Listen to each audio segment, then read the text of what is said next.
I got your picture, I'm coming with you. Dear Maria, count me in. There's a story of this bottom of this bottle that I opened. Down, out, down, down, down, down, single you out. And in your out. Excuse me. Excuse me. Hello. What I'm about to do, what we're about to do is look at a system and a little back test. And the idea is so cool, bro. It's just a brilliant idea. It's a brilliant idea, okay? It's a brilliant idea. And I want to share it. Why am I sharing it? I don't know why. I just like to talk about it. I got no one else to talk to. I'm just going to talk about it, all right? So, what is this system, to be exact? What really is this system? I'll show you. I'll show you this system. Let's do this one. Let's do 7 days back, sure. What I want to share is just the premise right now. Just the premise quickly. Hold on. All right, this will work. I don't think I have second data on it, but that's all right. So basically, in this chart, bam, you see the market moving up and down, up and down, up and down, okay? And basically, these rectangles are not special. They're just price rectangles, okay? And you can see that if you keep on moving here, there's the rectangle goes until it breaks, and then it creates a new rectangle, and then it goes and breaks that, and it goes creates a new rectangle. How do I know it breaks? It goes 1R, one rectangle away from the current rectangle. So the market's always in a rectangle. It just so happens that sometimes it ranges within it a long time, and then sometimes it doesn't. Like A1 here, it moved quickly past it. See that? It went straight down, and this rectangle wasn't a rectangle, really. I mean, it just pushes lower. That means it only went through once. So, what am I saying? Well, you know me. There's some position sizing things going on here, boys. What we can do is we can bet, like this one, like this example right here. We bet that it goes in ranges. And then we bet again that it goes in ranges, but we snowball our winnings from our first trade. So instead of risking one contract like the first trade, we're risking two. And then we win, and then we snowball our wins from the second contract. So two contracts plus the first one, which is one, is now three. Now we can control three contracts plus one original risk. So now, because we can always have one risk on the board, because that's we're allowed. I'm allowed to lose one R. Am I right? Am I right? You're allowed to lose one R? Yes, sir. So I'm going to keep on using that one R. So now I'm risking 4. And it goes down, and now I'm risking 8, and it goes up. And do you see how the range can now become a very, very massive and strong, powerful position? It's through this inflaming of risk until it stops and until we're done, okay? And the idea is that we can't always increase our risk and double our risk. Number one, there's too many contracts that we can't control that many contracts. Number two, and by the way, you trade 5 times, you're already at 16 contracts, even if you start with one. So you don't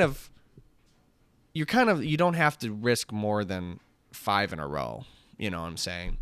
But in this case, in this example that I want to share, is I'm risking 1 to make 7. Okay, I risk 1 to make 1, 2 to make 2, 4 to make 4, and that's it. So it actually only has to range back and forth once, twice, and thrice. So once, twice, and thrice. In this contract, this algo, which is a little bit different, I just want to show it. But 1, 2, 3, and then this one keeps on going. and it never stops. And I kind of tested that. But right now I'm showing you that I've narrowed it down to be like, all right, we just want 3 swipes, bro. Just give me 3 swipes here. So that's literally what this is. And believe it or not, that is risking 1 to make 7. Not including commissions. That's true. Commissions do play a factor in this system because we are in and out. But it's not scalping. It's larger ranges, but still, yeah, commissions will play a factor. So let's just go into it. And what's my criteria to bet that a rectangle is going to be going sideways? Is there any guesses? Yes, you, Jimbo. Jimbo, step right up. Maybe when the ATR is low, it goes sideways. Jimbo, you're right on the right track, and ATR is a good filter. I've already checked that. You're right. You're right, Jimbo. ATR is a good filter. However, I found one other filter that might be the best, and it is volume. When the volume is very, very low, it does seem to go sideways more, and it makes intuitive sense, and I freaking love intuitive sense. Sense of intuitive. So what I want to show you, and I bring it all into a spreadsheet, okay? I bring it all always back into the Excel spreadsheet. I love Excel. I might, if I get another bunny rabbit, if they have babies out there, if the bunny rabbits have babies, which they can't, I have to get another male to the mix. But because I fixed Kenobi. Kenobi is fixed out there. I had to, bro. 3 months in a row, babies and babies and babies. There was 36 babies. It was going crazy. All right, but what was I gonna say? Oh, the next bunny. Yeah, I'll name him Excel. I freaking love Excel. All right. So what I did was, how do I make sure that the rectangle is low volume versus high volume? Well, low volume, you can use average, you can use median. What I used is, of all the rectangles, so zoom out. Whoa, there's a lot of rectangles. There's rectangles everywhere. And then it keeps on going, but I stop. I only draw on this day. But anyways, look at all those rectangles out there, man. So I take the past 250 rectangles, which is a big bundle, and I say, of these rectangles, give me the 20th percent. Give me that 20th percentile. If my rectangle, my young rectangle, where's my young rectangle? This A3 here. If my young rectangle is lower than the 20th percentile, you know, I have a son. He's more than 90th percentile in height and weight. Strong boy. So, he's big. So I'm looking for small volume, less than 20%. Less than 20% of the volume. Well, less than 20th percentile. That's what it is. So less than 20 percentile, I say, all right, I'm going to assume already at the very beginning of the rectangle, I'm going to assume that it's actually going to go sideways. It has a higher probability, does it not? So let's take a look at it. So right now, if we see this, and I'm looking at, I know this is a bunch of numbers, but basically on the bottom here, this average, it's basically these rectangles, each row is a rectangle. If it goes through once, that means it passes through quickly. And if it goes through 4 times, that means there's 3 swipes. There's 1, 2, 3, 4. Okay, so that means I win that one. Because remember, it has to go 3 in a row. 1, 2, 3. So 1, 2, 4. If we add that up, we get 7R. So in general, over 900 trades were up 35R. I mean, not a big amount. That's nothing, actually. In fact, I would call that nearly break even. That's 0.038R per rectangle. Very, very low. So inherently, given this data set, out of all these rectangles, no filters, we pretty much break even. Nearly break even. So what happens when it's low volume, lower than 20%? What do we get? 0.48. Jeez, I can't speak, man. 0.48R per rectangle. So it is statistically significant. We still take 201 trades, but yet we make 96. We almost make half our money on each rectangle, which is phenomenal. Phenomenal. Phenomenal. All right. Now, what happens if it's over 80%? Does it mean it moves more? Well, let's find that out. Let's find that out. Over 80%. And what do we get? 0.095, which is out of 169 trades or 169 rectangles, you win 16R. Now, we shouldn't be winning when it's high volume. When it's over 80 percentile volume, that means it's a big baby. That means it's high volume. Bro, we don't want to go sideways on that. It's going too fast. It's going nope. Take that back. I track speed too. Take that back. It's not speed. It's volume, okay? It's kind of unseen. You never know when a bar has higher volume. Range and volume are positively correlated, but really volume's kind of unseen. So I'm just saying that it's super high volume, over 80 percentile. You generally don't want to go sideways on it, and we should see better results than that. But now here's the twist, bro. This is the cherry on top. This is what I love the most about this. When we have all this data, when we have when we have like a system like this in front of us where there's a benchmark, the markets are constantly going up and down and going crazy. How else do we look at the market other than put a model on the market? My model is just a rectangle, bro, okay? On average, the rectangle has 2 pass-throughs and then it breaks. On average, it's break even because you lose that one and you make the next one, meaning you lose on the breakout of the rectangle, the first one, because it's 2, you minus 1 and then plus 1. Long story short, I would have to explain it, but basically it is break even, and you just saw inherently it's break even. Pretty much break even, okay? Pretty much. The filters is what matters. Now, the biggest deal is that what is the most powerful thing a trader can know? Risk management. Yes.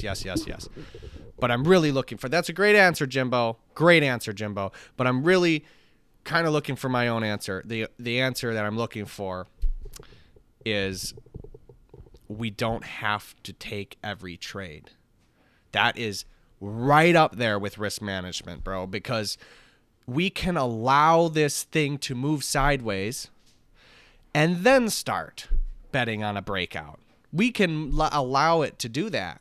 We can wait.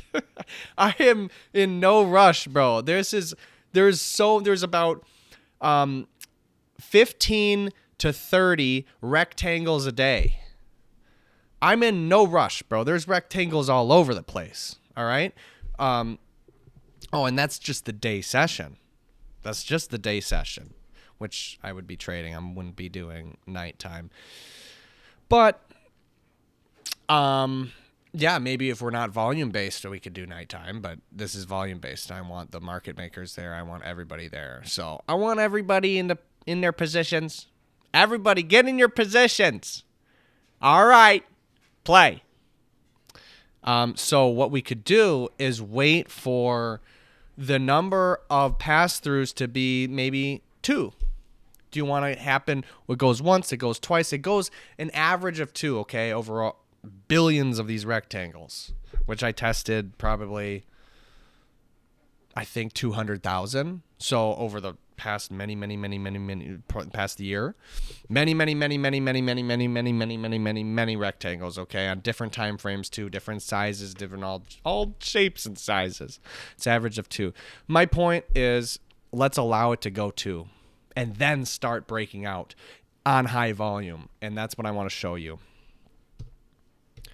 So instead of immediately starting on breakouts, so this one A1, I want to show you what it actually means. A1, it goes down, it creates a rectangle. Instead of going short here for a breakout and pushing the break of the rectangle, we allow it to go back up once. So that would be one pass through, two pass throughs, and then we actually go long. If it wants to go up, we'll go long. Oh, it breaks, we lose. Now we'll go short on it. And we have 2 contracts. We got 2 contracts now. You have to lose 3 times in a row to make me lose for the breakout. So we're doing yin and yang in the system, which I love doing for all of the systems that I create, will have started creating, is I do a yin and yang. I do opposite, or whatever. I do the mean reversion, which is sideways, and then I bet on the breakout.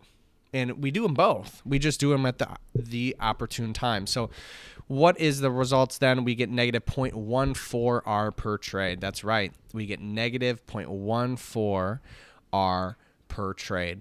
So it increases our R per trade for breakouts if you allow it to wiggle around twice. What if we do another one? 6. So that means it has to go 1, 2, 3 times. It has to range once, twice, thrice before we actually start taking breakouts, which means it's due for a breakout. It's primed for a breakout. Not necessarily always, because sometimes it can get clogged up in ranges. Like, look at this one. This one went freaking 8 times in a row. Are you serious? Yes, it does that. It can go sideways and get clumped. So we do want to be careful with that, but it's still negative 0.157, so it's 0.16 R. 0.16 R per rectangle, so we can go back to 5. It doesn't even matter. We'll take more trades, and we'll get the same R per trade, 0.14 R per trade. That is the move, my friend. That's it. That's the secret. That's it. That is the secret, my friend. Keep in mind that this system right here in front of you does not play that. It doesn't have the times I actually place the trade. So let's wait. Let's do that. Hold on. I need to make it go 2 before it starts doing it. Before it starts breaking out, I need it to go 2. So we have to actually do that. And we have to put that in wherever this thing is. It's a whole lot of words. Just a whole lot of words here, my friend. All right. Here we go. So I need the rect 1 pass-throughs. Rect 1 pass-through. Well. Can you please find this for me? Pass-through counter. Thank you. Rec 1 pass-through counter is greater than 1. So that means it has to be not 1. It has to be bigger than 1. It has to be 2. That is when you can take the trades, my friend. So we're going to have very little changed here. Is there any other filters that you want to put on? Not really. Not really, my friend. Because if I do just this being 1,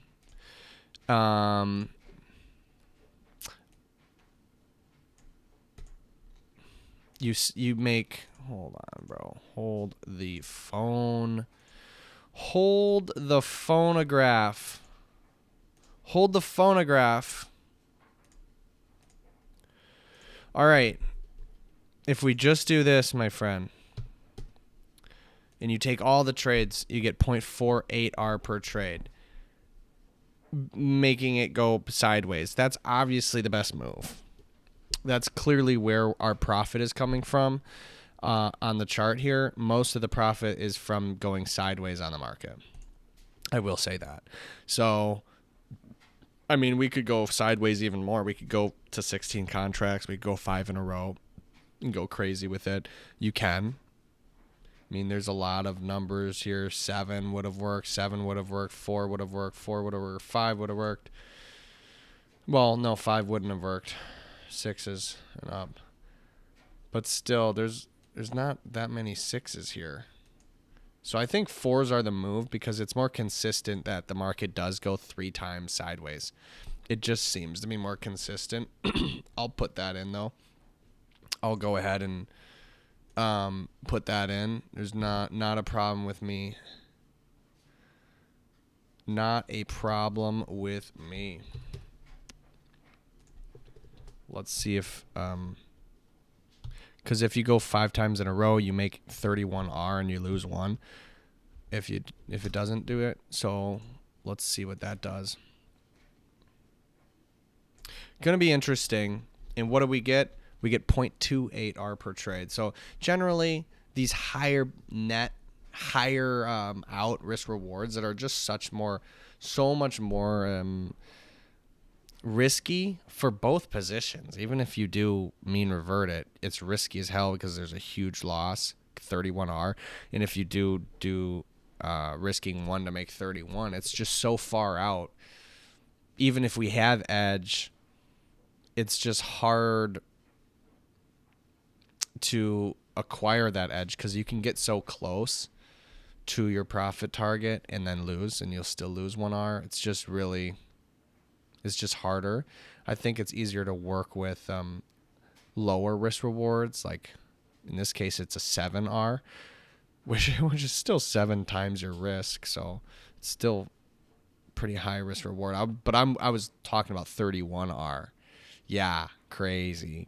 But it doesn't win out. I mean, 0.28R per trade when you can stick with 7Rs and you make double that. So obviously double that. I'll take double that and more, and of a higher win rate, which is awesome. Higher win rate's always good. Win rate's more important. Why is win rate more important? Yes, sir. Sir, why is win rate more important? Why is win rate more important? Drawdown. When you have a low win rate, high risk reward system, the drawdown is killer. The drawdown's brutal because there can be a long streak of losses. If you roll 2 dice and you need snake eyes, you might spend 12 rolls until you finally find one.